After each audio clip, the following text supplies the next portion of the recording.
তো বন্ধুরা, আবারও আজকে সত্য ঘটনার ক্রাইম থ্রিলার অ্যাকশন মুভি নিয়ে এসেছি। ধরো তুমি একজন পুলিশ, সারা জীবন অপরাধীদের ধরেছো, আইন মেনেছো, কিন্তু একদিন হঠাৎ করে তোমার হাতের সামনে পড়ে যায় $20 মিলিয়ন ক্যাশ।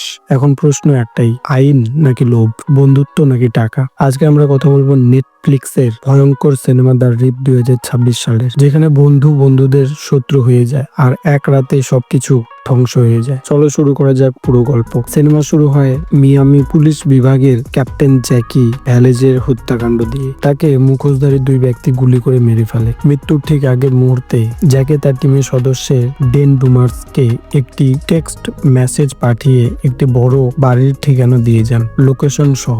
এই মৃত্যুর কারণে পুলিশ স্টেশনে হইচই শুরু হয়ে যায়। পরের দিন সকালে ডেন ডুমার্সকে দেখায় তার ব্যক্তিগত জীবন সামলাতে সে তার ছেলের মৃত্যু বার্ষিকীতে শোকাহত। তখনই সে জ্যাকির সেই শেষ মেসেজটি দেখে। সে তার দীর্ঘদিনের পার্টনার জেডি বার্নকে ফোন করে। তারা বুঝতে পারেন যে জ্যাকি মারা গেছে, কিন্তু এই লোকেশনটি অত্যন্ত গুরুত্বপূর্ণ। তখন ডেন এবং জেডি তাদের বিশেষ ড্রাগ বিরোধী দল TNT ট্যাকটিক্যাল নার্কোটিক্স টিমকে একত্রিত করে। এই টিমে আছেন ডেন, জেডি, মাইক্রো, নোমা, জেভি। তারা সবাই মিলে একটি গোপন অভিযানের প্রস্তুতি নেয়। ডেন সবাইকে সতর্ক করে দেয় যে এটি হয়তো সাধারণ কোনো ড্রাগ রেইড নয়, কারণ জ্যাকে তার জীবন দিয়ে এই তথ্য পাঠিয়েছিল। টিমটি মিয়ামির উপকণ্ঠে একটি বিশালবহুল কিন্তু নির্জন বাড়িতে হানা দেয়। সেখানে কোনো পাহারা ছিল না।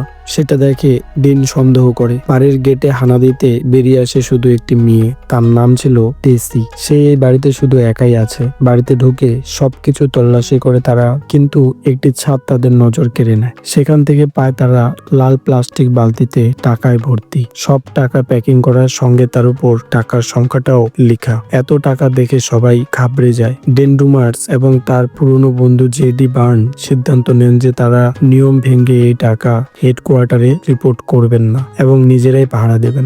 এত টাকা দেখে তাদের মধ্যে লোভ ও চোখে ভয়ের সংমিশ্রণ দেখা যায়। টাকা উদ্ধারের পর টিমের মধ্যে প্রথম ফাটল ধরে। মাইক্রো এবং অন্যরা যুক্তি দেয় যে এই টাকা ডিপার্টমেন্টে জমা দিলে সিস্টেমের দুর্নীতির কারণে তা হারিয়ে যায়, তাই তাদের নিজেদের কিছু করা উচিত। ডেন ডুমার্স এই প্রস্তাব বিরোধিতা করেন, কিন্তু জেডি বার্ন নীরব থাকেন। ঠিক এই সময় মাইক্রো দেখেন যে তাদের দিকে একটা পুলিশের গাড়ি আসছে। তখন ডেন ও জেডি যায় হ্যান্ডেল করতে। পুলিশের গাড়িটি চলে গেলে ডেন সন্দেহ করে তাদেরকে কে খবর দিল আর সবাইকে বলল নিজের হাতিয়ার ও বুলেট প্রুফ জ্যাকেট পরতে, আর মাইক্রোকে বাইরে পাহারা দিতে বলে। এই সময় জেডি একজন DEA অফিসারকে ফোন করে এ ব্যাপারে তাকে সবকিছু খুলে বলে। সে তাড়াতাড়ি ছুটে আসতে চাইলো আর বাইরে কিছু হালচাল দেখায়। মাইক্রো খবর দেয় ভেতরে। জেডি আসে। জেডি তখন মাইক্রোকে ভেতরে পাঠিয়ে সে নিজে যায় বিষয়টা দেখতে। কিছুক্ষণ পর ডেন বাইরে আসে মাইক্রোকে নিয়ে। সে জেডির কথা বলে। তখন ডেনও বেশি তাকে সন্দেহ করে, কারণ এই এলাকায় অনেকদিন ধরেই কয়েকটা পরিবার ছাড়া কেউ থাকে না। ডেন ঘরের ভিতরে আসায় কিছুক্ষণের মধ্যেই তাদের উপর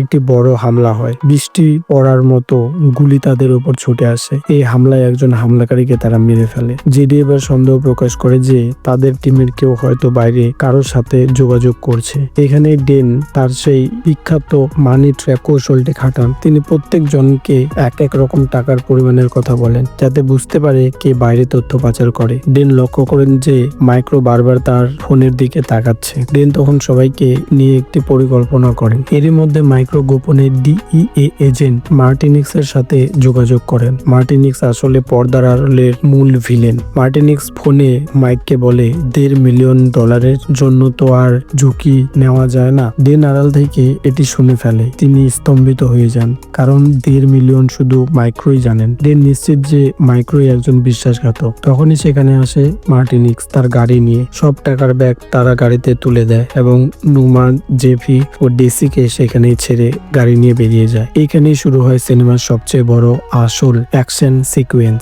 ভাই, গাড়িতে শুরু হয় একে অপরের প্রতি সন্দেহ। সবার হাতে বন্দুক। একটু নড়লে কে কাকে গুলি মারবে নিজেরাই জানে না। গাড়ি একটি পুরনো কারখানার কাছে গেলে গাড়িতে শুরু হয় গুলাগুলি। জেডি বার্ন তার ট্রেডমার্ক স্টাইলে গুলি চালাতে শুরু করে। অন্ধকারের মধ্যে ডেন এবং জেডি মিলে মার্টিনিক্সের বাহিনীকে এক এক করে খতম করতে শুরু করে। লড়াইয়ের এক পর্যায়ে মাইক্রো পালানোর চেষ্টা করলে জেডি তাকে ধরে ফেলে। মাইক্রো প্রাণ ভিক্ষা চাইলেও জেডি তাকে ছাড়ে না, কারণ মাইক্রো ও মার্টিনিক্সই ছিল ক্যাপ্টেন জ্যাকির মৃত্যুর মূল পরিকল্পনাকারী। জেডি জ্যাকির পক্ষ থেকে তাকে গুলি মারে আর মেরে ফেলে। অন্যদিকে ডেন ও মার্টিনের মধ্যে হাতাহাতি লড়াইয়ে মার্টিন যখন ব্যাগগুলো নিয়ে পালানোর চেষ্টা করে তখন সে ব্যাগ খুলে দেখে ভেতরে কোনো টাকাই নেই, শুধু খবরের কাগজে ভরা। তখন তাকেও গুলি করে মেরে ফেলে ডেন, আর আসল টাকা তারা ডিপার্টমেন্টের কাছে তুলে দেয়। তো বন্ধুরা, এই সিনেমা আমাদের শেখায় সবচেয়ে ভয়ঙ্কর অপরাধীরা সবসময় বাইরে থাকে না, কখনো কখনো আমাদের পাশেই থাকে। দ্য রিপ শুধু একটা ক্রাইম থ্রিলার না, এটা মানুষের লোভ, বিশ্বাস আর নৈতিকতার গল্প।